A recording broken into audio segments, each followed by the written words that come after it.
Donald Trump has officially cancelled his meeting with Vladimir Putin in Budapest, stating that he will not waste time on meaningless conversations. And today, new details have emerged about why Trump made this decision. As sources in the White House stated, and later Trump himself essentially confirmed, the meeting was postponed due to Russia's uncompromising stance on the ceasefire in Ukraine. In addition, today, European leaders urgently called Washington with a firm demand to start negotiations with Russia only based on the current front line. And NATO Secretary General Mark Rutte urgently flew to Washington for a meeting with Donald Trump. It's telling that Trump insists the meeting has been postponed, while representatives from Hungary and Russia claim that this is all fake news and the meeting is still actively being prepared.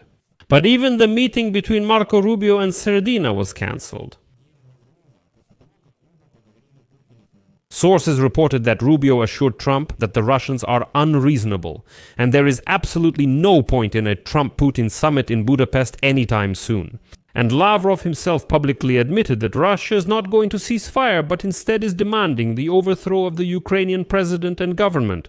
The White House said the Russians demanded too much, making it clear to Americans there was no real deal for Trump in Budapest. In response to the cancellation of the summit in Budapest, Putin is rattling nuclear weapons. Meanwhile, the United States Congress is preparing 3 bills at once to increase pressure on the Russian Federation.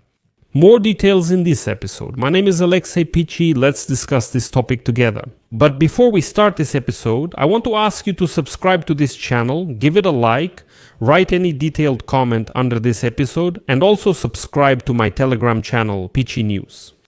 The link to it is in the description of this video. There we publish breaking news as it comes in. If you want to support the work of this YouTube channel, you can do so with any donation or a paid subscription. How can you do that?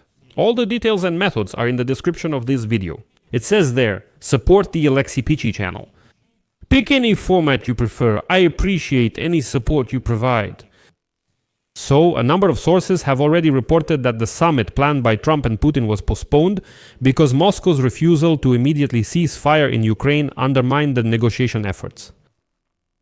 A senior White House official said that there are no plans for President Trump to meet with President Putin in the near future. After Secretary of State Marco Rubio and Russian Foreign Minister Sergei Lavrov had a phone call but declined to meet in person.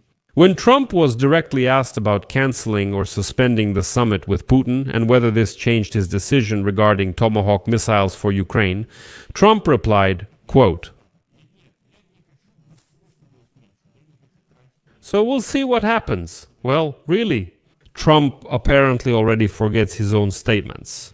Because just 6.5 minutes later, at that same press conference, Trump is asked again, quote, "What changed your point of view after talking with Putin? Why do you think the summit in Budapest might be a waste of time?"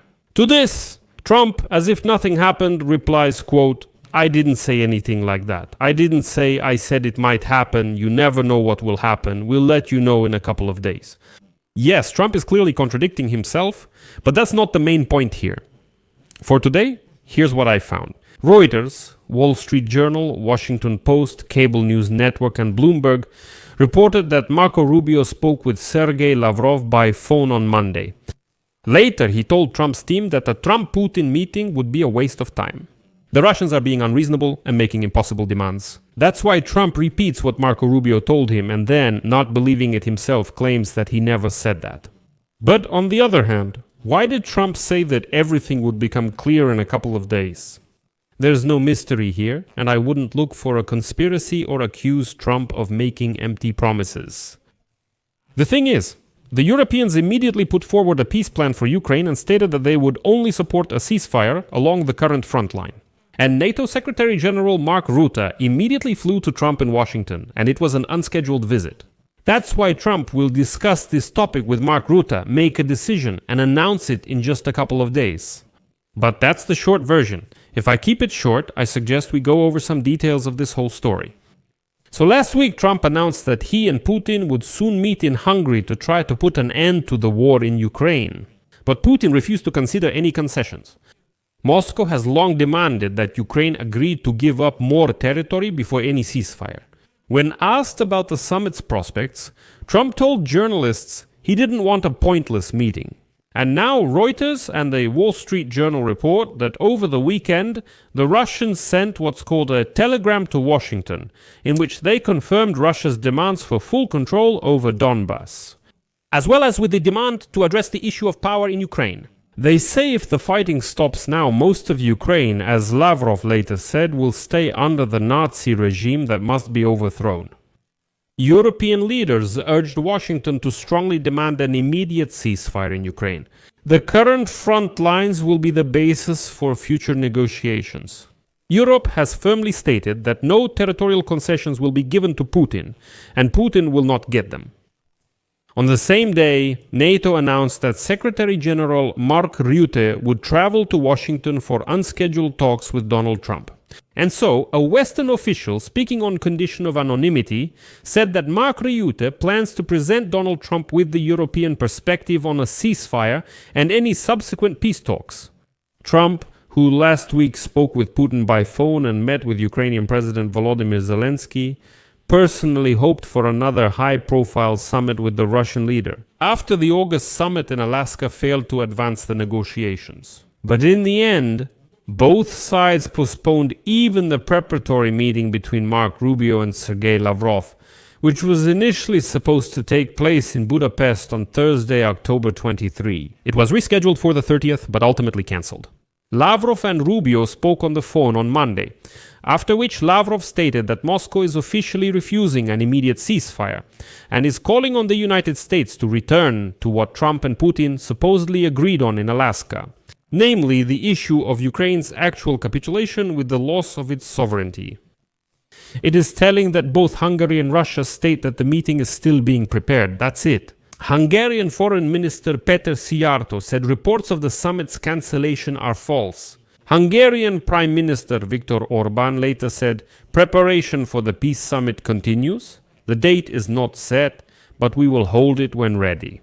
Meanwhile, Putin's press secretary Dmitry Peskov said today that Putin, actually just like Trump, doesn't want to waste time for nothing. That's probably why today Putin launched the Huawei's ARS intercontinental ballistic missile, which can reach the United States. Well, apparently the dictator is getting nervous. Meanwhile, Russian Deputy Foreign Minister Sergei Ryabkov said that preparations for the summit are ongoing, and that the summit will go on without. He sees no obstacles to holding it, which is the position the Russians and Hungarians present to us. And as Reuters reports, two high-ranking European diplomats stated that the cancellation of the meeting between Marco Rubio and Sergei Lavrov is a sign that the Americans will be reluctant to attend the Trump-Putin summit at all if Moscow does not yield to their demands. And next, I'll give you a really great quote from Reuters. I think the Russians wanted too much, and it became obvious to the Americans that there would be no deal for Trump in Budapest, one of the sources said. The Russians haven't changed their position at all, and are not willing to stop where they are, said the second diplomat. And I suppose that Lavrov said the same thing, and Rubio replied to him, well, then we'll see you later. And here the Europeans showed their position, and I respect them for that. The fact is that Ukraine's European allies were concerned that Trump might meet with Putin a second time without any serious concessions from the Russian dictator. Therefore, in a statement on Tuesday, the leaders of the European powers, including the United Kingdom, France, Germany, and the leadership of the European Union, said that they strongly support President Trump's position, that the hostilities must stop immediately and that the current line of contact with the European front should be the starting point for negotiations. In addition, the European leaders demanded separate meetings with Trump before any of his contacts with Putin. And also, the European allies are supposed to meet with Zelensky this week to discuss the peace plan that Europe has already prepared and provided to Trump. And Mark Rutte has already taken this document to Washington. Therefore, we can confidently say that we won't see any meeting between Trump and Putin in the coming week. Especially since next week Trump is flying to South Korea for the Asia-Pacific Economic Cooperation Summit, where, by the way, he could hypothetically meet with Xi Jinping. Meanwhile, the United States Senate Foreign Relations Committee is preparing to pass 3 bills aimed at increasing pressure on Russia. The initiatives, importantly, have bipartisan support. And importantly, the committee meeting coincides with the visit of NATO Secretary General Mark Rutte to Washington. And during the committee meeting, it is planned to consider 3 bills. A document that recognizes Russia as a state sponsor of terrorism because of the abduction of Ukrainian children. An initiative imposing economic sanctions on China for supporting Russia's military actions. And a bill that provides for the transfer of frozen Russian assets in the United States to Ukraine every 90 days.